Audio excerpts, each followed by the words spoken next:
આકાશવાણી અમદાવાદ વડોદરા. હવે આપ ગીર સોમનાથ જિલ્લાનું સમાચાર પત્ર સાંભળશો, જેના લેખક છે રાજેશ ભજકોતર. ગીર સોમનાથ જિલ્લામાં દ્વાદશ જ્યોતિર્લિંગમાંના પ્રથમ જ્યોતિર્લિંગની ભૂમિ પર પ્રધાનમંત્રી નરેન્દ્ર મોદી 11મી મેના રોજ સોમનાથ અમૃત પર્વમાં સહભાગી થશે. ત્યારે કૃષિમંત્રી જીતુ વાઘાણીએ જિલ્લાના વરિષ્ઠ અધિકારીઓ સાથે બેઠક કરી કાર્યક્રમની તૈયારીઓ વિશે ચર્ચા કરી તૈયારીઓને ઓપ આપ્યો હતો. કૃષિમંત્રીશ્રીએ પ્રધાનમંત્રીના રોડ શો દરમિયાનની તૈયારીઓ, બેરીકેડિંગ સહિતની વ્યવસ્થાઓ તેમજ સોમનાથ મંદિર પરિસરની અંદર સાંસ્કૃતિક કાર્યક્રમો, સૂર્યકિરણ એર શો સહિતની તમામ તૈયારીઓની વિસ્તૃત સમીક્ષા કરી કાર્યક્રમના સુચારુ આયોજન માટે જરૂરી ચર્ચા કરી હતી.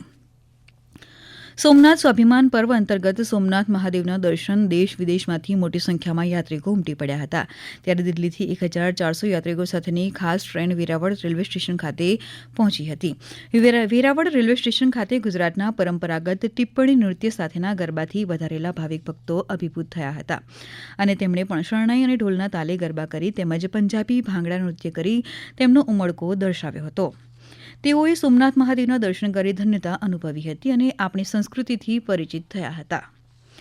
અરબ સાગર કિનારે આવેલા ગીર સોમનાથ જિલ્લામાં કુલ 6 તાલુકાનો સમાવેશ થાય છે. ત્યારે હાલમાં સ્થાનિક સ્વરાજ્યની ચૂંટણી જિલ્લા કલેક્ટર એનવી ઉપાધ્યાયના માર્ગદર્શન હેઠળ ચૂંટણી સમાપન કરવામાં આવી હતી.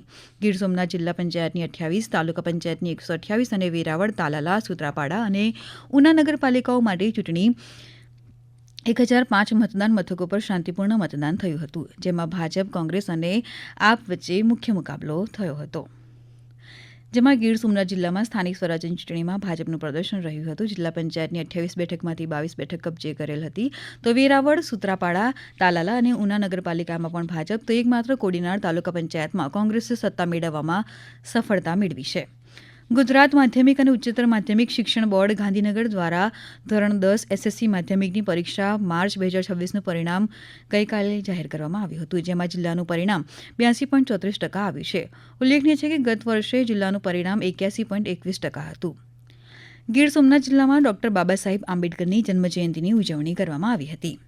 જિલ્લા કલેક્ટર એનવી ઉપાધ્યાયના માર્ગદર્શન હેઠળ વેરાવળ નગરમાં આવેલી ગટરોમાં ભરાયેલો ઘન કચરો સરળતાથી સાફ થઈ શકે તે માટે ખાસ કિસ્સામાં ભાવનગર, રાજકોટ અને જૂનાગઢથી સ્પેશિયલ સીવર સક્શન મશીન લાવવામાં આવ્યા છે, જેના દ્વારા આધુનિક પદ્ધતિથી ઝડપથી ગટરોનો કાપ અને કાદવ સાફ કરી શકાય છે.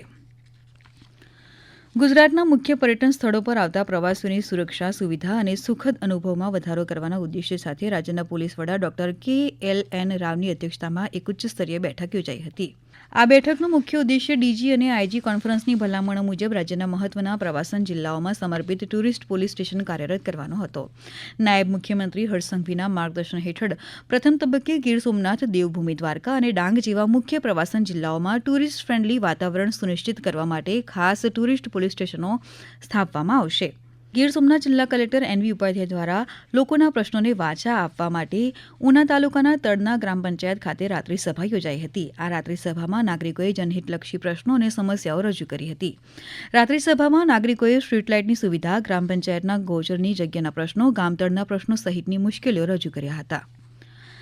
તમામ ગ્રામજનોની રજૂઆત સાંભળી સંલગ્ન વિભાગના અધિકારીઓને સમસ્યાઓના સમાધાન માટે પગલાઓ લેવા જિલ્લા કલેક્ટરે સૂચનો આપ્યા હતા. હમણાં જ આપે ગીર સોમનાથ જિલ્લાનો સમાચાર પત્ર સાંભળ્યો, જેના લેખક હતા રાજેશ ભજકોતર. આ પ્રસારણ આકાશવાણીના અમદાવાદ વડોદરા કેન્દ્ર પરથી કરવામાં આવ્યું.